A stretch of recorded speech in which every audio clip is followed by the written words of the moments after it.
నేను ఒకటే మిమ్మల్ని అందరినీ కోరుతున్నాను. మొన్నే నేను 76 సంవత్సరాలని కొంతమంది అన్నారు కానీ నేను 76 సంవత్సరాలు కాదు, 26 సంవత్సరాల ఆలోచన ఉండే వ్యక్తులని మీకు అందరికి విజ్ఞప్తి చేస్తున్నా.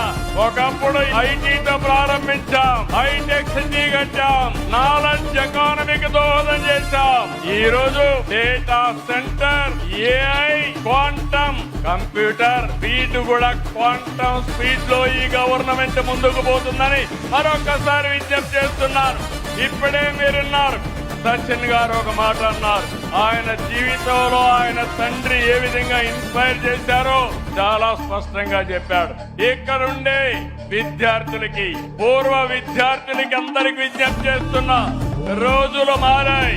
సాధారణమైన వ్యక్తులం అసాధారణమైన శక్తిగా తయారయ్యే శక్తి, సామర్థ్యం మనకుందని మరొకసారి మీకు విజ్ఞప్తి చేస్తున్నా.